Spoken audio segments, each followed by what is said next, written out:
Learn Chiropractic, Part 9, How to Adjust the Thoracic Spine. The thoracic spine is comprised of 12 vertebrae. Each vertebra has a rib tightly attached on each side to the transverse process. This gives thoracic vertebrae more stability compared to the cervical and lumbar vertebrae, which is why pain is less common in the upper and mid-back. The first adjustment technique is the prone adjustment, posterior to anterior, with the patient lying face down on the treatment table. You will locate the transverse processes of the subluxated vertebra and place your pisiform bone of each wrist directly on top of each one. There are several contact methods for your hands. In the one about to be shown, place your right pisiform on the transverse process near you, that is, the one on the same side of the table that you're standing, hand pointing towards the patient's head. Place your other pisiform on the opposite transverse process with your hand positioned 90 degrees to the other hand. It helps to do a tissue pull or stretch the skin outwards over each transverse process before making contact so that your hand doesn't slide around as the adjustment is done. Instruct the patient to take a deep breath and slowly exhale. As the patient exhales, increase pressure at the contact point by slowly bearing more of your torso weight directly over your hands as the patient's rib cage lowers. Keep your arms rigid, slightly bent at the elbows. This will bring the joint to tension. Just as the patient reaches end of exhalation, perform a short, quick downwards adjustment. Do not use brute force and don't recoil. Your hands should only travel about an inch.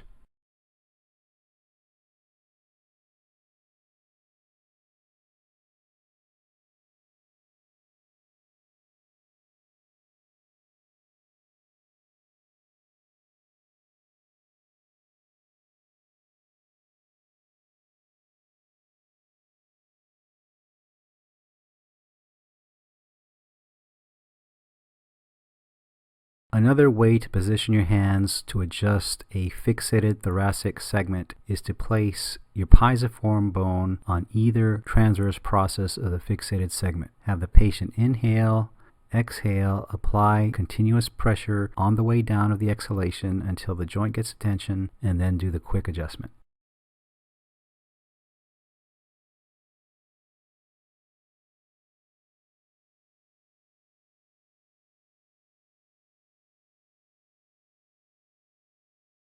If a thoracic vertebra is found via palpation and X-ray findings to be posteriorly rotated to the right as shown, contact the transverse process on the left with the outer heel of your palm, which is the pisiform bone of the wrist. Grasp your adjusting wrist with the other hand. Have the patient breathe in and exhale. On the way down of the exhalation, increase pressure to the joint with your adjusting hand until it gets to tension, then adjust. The adjustment is a quick, short amplitude thrust posterior to anterior. This adjustment will rotate the vertebra back to center.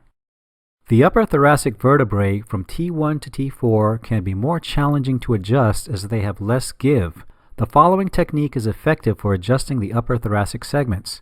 To do it, sit at the head of the prone patient.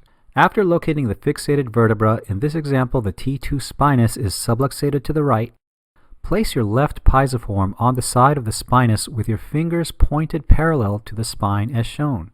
Using your right hand, gently turn the head and neck to the left.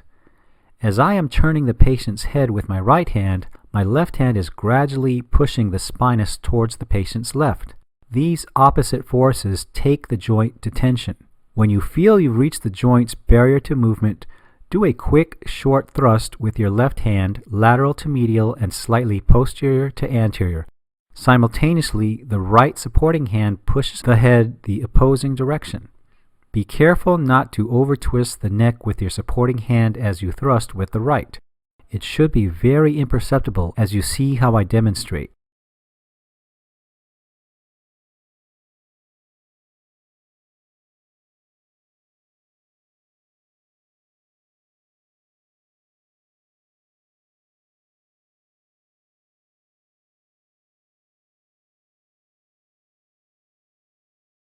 Combining postural cancellation, mirror image positioning with thoracic adjusting. If your patient has a lateral spinal curvature in the thoracic or lumbar spine, A common technique is to position the spine in the opposite curvature to cancel some of it out before adjusting. This example illustrates the technique for a patient who has a right convexity curvature of the thoracic spine and a left convexity lumbar curvature. If during the postural evaluation you notice rotation in the torso, you can cancel it out prior to adjusting by placing a bolster under the shoulder as shown. In this example, the bolster is placed underneath the left shoulder to cancel out right rotation of the thoracic spine prior to adjusting. Likewise, if there is abnormal rotation in the pelvis or lumbar spine, try placing a bolster under the opposite ilium prior to adjusting. This example shows the technique for a patient who has a right lumbar rotation. The bolster stresses the lumbar spine in left rotation, canceling out the right rotation. The last technique is commonly used for a group of thoracic vertebrae believed to have shifted anteriorly or towards the front of the body. If you were to palpate them, you would feel a slight concavity or dip along the thoracic spine. To do it, have the patient sit on the table as shown, arms crossing her chest. Hold your contact hand as shown to create a groove between the palm and knuckles and place it over the vertebrae just below the concavity in the thoracic spine. Your palm and knuckles should lie directly over the transverse processes of those vertebrae. Using your right hand, grasp and close together the patient's elbows, crossing them if necessary, to remove slack from the upper back and arms. Make sure you have a good contact because you are going to drive the adjusting force through the patient's elbows. Have the patient take in a deep breath, exhale slowly, and lie down as you guide her towards the table as shown. Make sure the patient doesn't tense up as she lies on top of your hand. Then, use the weight of your torso to drive your right hand towards your left hand underneath to do the adjustment. It's a quick, short thrust whose power is generated mainly from your torso's center of gravity and secondarily through the right hand, contacting the patient's elbows.